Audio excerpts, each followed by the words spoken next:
Hey everyone, I'm Ryan and welcome back to my vlog. I just got off the phone with my wife and we've been kind of talking back and forth about selling our house. We bought a house about a year ago and been going back and forth now on selling it already. And that's mostly because, as I mentioned in the previous episode, that thinking about leaving this job that I currently have. I guess this episode's gonna be more of like a verbal diary. Probably pretty boring, so if you're not into that kind of thing, just move along to a different episode. But I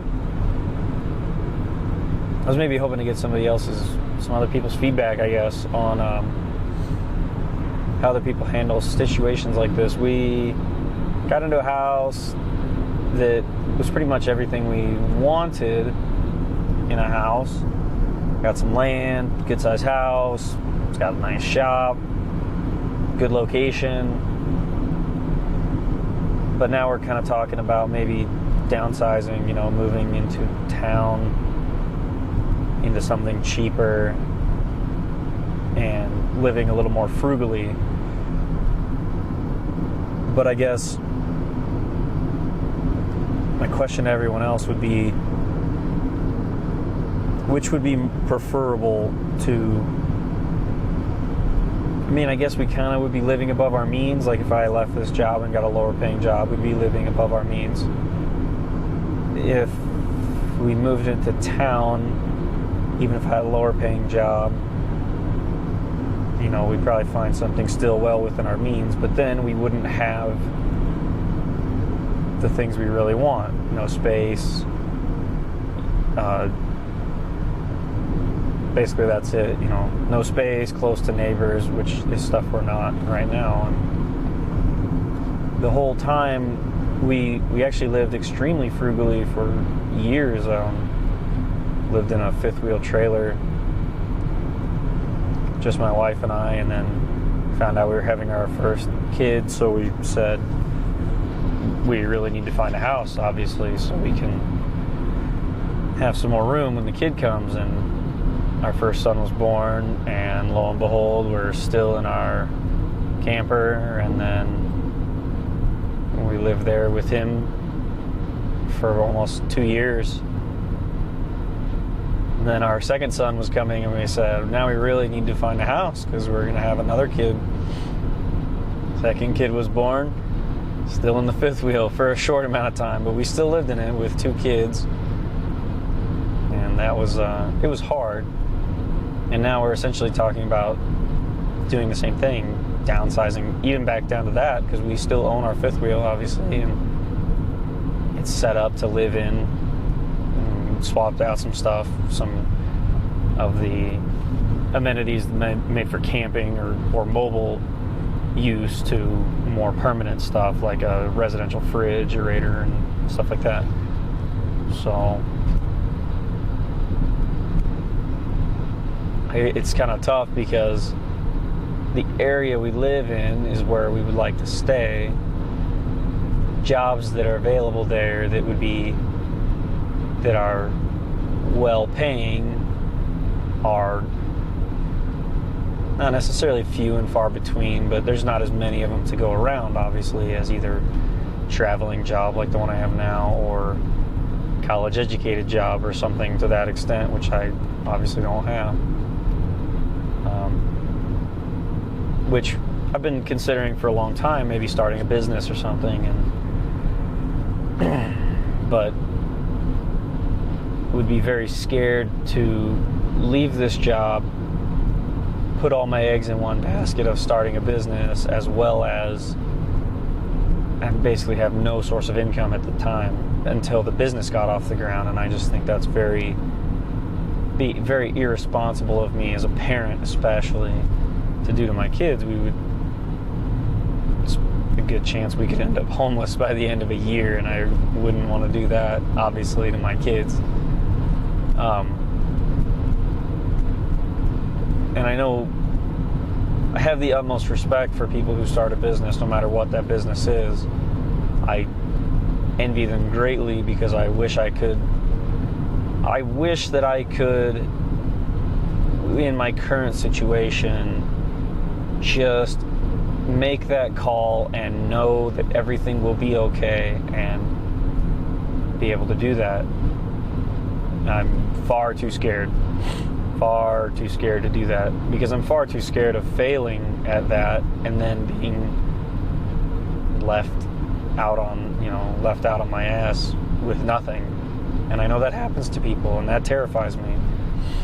I have the utmost respect for people who that even happens to, because they take a risk.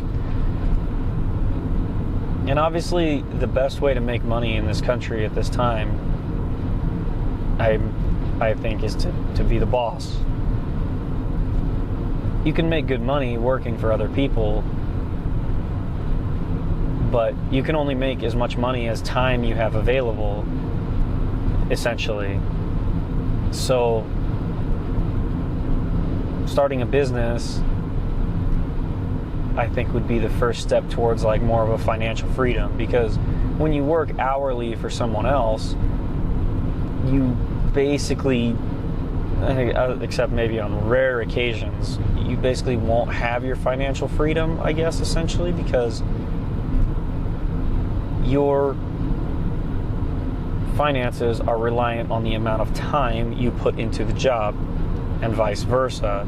The amount of time you put in is what finances you get out. And with a job like mine, when I first got this job, we were fully allotted overtime. It wasn't really an issue, and I was making very substantial money.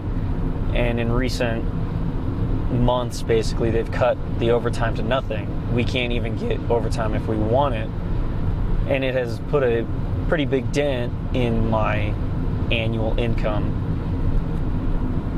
to a point where we really have to watch our savings account, and which is fine. I mean, I know a lot of people live paycheck to paycheck, but it's not really how I want to live either. So it really is even more difficult. Again, this is just me getting some feelings off my chest, which are probably far too personal for most people's taste.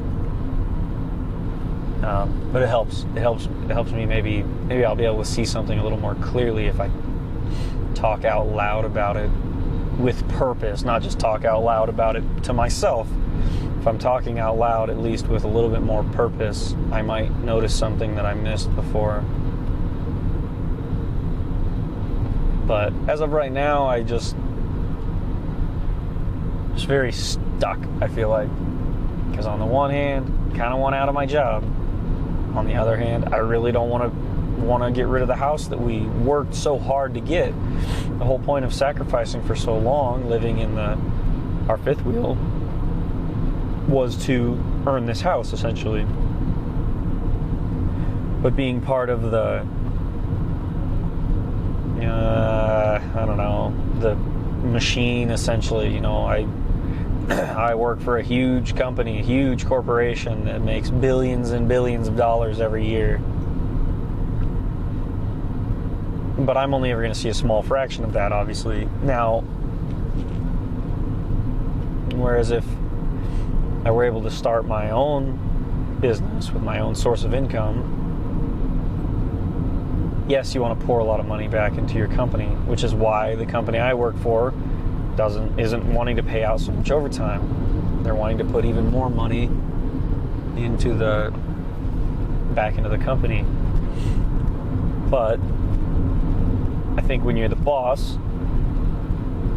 eventually that's when you start making the real money. And I know there'll be plenty of naysayers. No, it takes so much work, and it does. Obviously, it really does. And that's also something I worry about, that I'm conflicted with. Starting your own business would pretty much take up probably more of my time than any job would, at least to get it off the ground. But, a lot of the wealthy people, basically, the top 10 richest, which that's not a goal that I would strive for, but their titles are never, work floor supervisor. That is not their title. The top 10 richest people in the world. They are CEOs. They are the owner. You have to be at the top to make that money and earn your financial freedom. And these people at the top, the more, and that's not to say that they're happy, but I would think, people say money can't buy happiness, but it certainly makes a lot of things easier, in my opinion. I'll just have to start tagging that on everything, because this is all in my opinion, and some of it, probably a lot of it doesn't even make any sense. Just, like I said, just me venting my thoughts and my feelings. Again, if somebody can get something out of one of my videos, it's a win in my book. And I fell into the rabbit hole for a while. Like I said that I do, I fall into rabbit holes a lot, things that I get interested in. Now, one of the recent one was not necessarily like get rich quick stuff, but like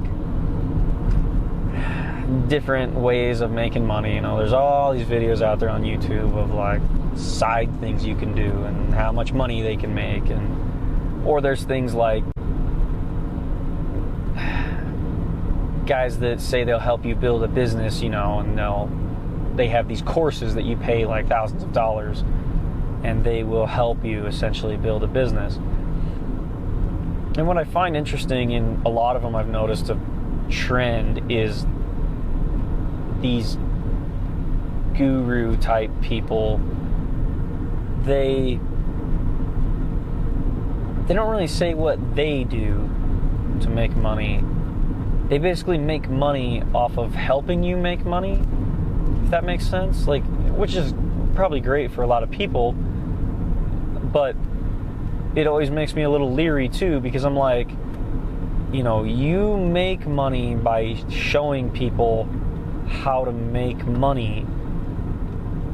And a lot of them have, they've built businesses and stuff. But like, I guess okay, let me put it this way. I'd feel a lot better if like I saw a video of like Elon Musk, and Elon Musk was like, let me show you what I did for my first business, or something to that effect. Whereas a lot of these guys, and that might be what their strategy is they'll show you like how they built their first business. But at the same time, you have to take all of that with a healthy heaping of salt, because they're not going to disclose their secrets, I wouldn't think. Because I guess I'll put it the way Dan Cummins put it. If you found out all of a sudden, diamonds and gold are worth a lot of money because they're rare and they're hard to get. But if all of a sudden you found out you could make a diamond by going in your backyard and digging a hole and pooping in it and then burying it with some salt and a pearl, no, not a pearl. Wow, this is getting off track. With some salt. We'll just say you bury your poop with some salt, and in a week you have a diamond. I would hope you're not going to go tell everybody that they could do the same thing, because then the value of diamonds would go way down. Something is only as valuable. The value of something is only what someone's willing to pay for it. And if you found out all of a sudden that diamonds are abundant, or you could make your own, then the price of diamonds would go down. It would hurt you anyways, I guess is what I'm saying. So when these people basically tell you how you can make a lot of money, it's like, well, yeah, and you probably can, and they may have helped a lot of people, but I'm gonna guess they are gonna be holding a lot of plays back up in their playbook, again, because they don't want all their secrets out. You wouldn't want all of them out.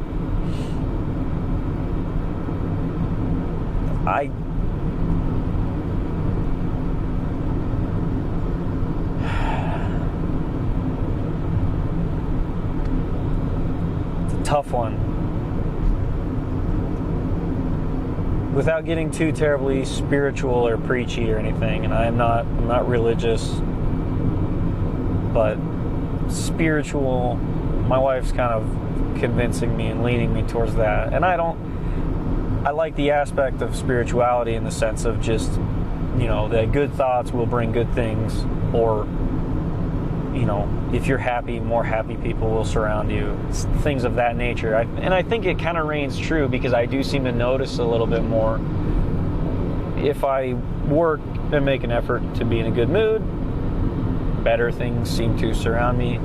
If I have a bad attitude, if I'm negatively projecting on people or negatively projecting on myself, I feel like more negative things are drawn in. Either way, playing on that, this job, and especially this job, it doesn't feel like what I'm supposed to be doing. And I know I said in a previous video that you don't have to do your dream job, and I believe that, I fully do. But this doesn't feel like forever, I guess, to me. Like this is what I'm supposed to be doing in the long run. I feel like I could be possibly a good business owner, something to that extent, but I know nothing about it, I guess. So I'm just talking out my ass. But I think that would be a better place for me to be, is to be in a situation where I either created something or solved a problem for someone else, and I feel like that's what my hands should be doing, is helping and solving problems for people. So a business I really thought I would like to create was, especially where we live, there's a lot of agricultural and industrial equipment, is I thought I would create my own mobile ag and industrial equipment repair business, which I still could. I see a lot of trucks locally that I'm assuming are doing the same thing, but I think I know there's pretty much always room for that. If you provide a superior product or superior service, I'm sure you would end up at least doing well, or average. Again, though, I think I'm just too scared of all of it. It's a scary decision to make, to just go out on a limb and take a huge risk like that. And I know that's how you get the huge rewards, I'm sure, is by taking a huge risk. I just feel like right now that's not the most responsible thing as a parent to do. I have two very young kids. I would feel better if my kids were closer to the age where they could take care of themselves, but they can't. They are fully reliant on me to take care of them. And I wouldn't want to be sitting down with my kids and explaining to them that the reason we don't have everything is because Daddy took a risk when they were little and I lost it all. And I mean, the flip side could happen. I could be sitting down with them and explaining the reason we have everything we want is because Daddy took a risk and it paid off. But I'm not sure. I'd like to hear some people's thoughts on it, though, if anybody watches this video.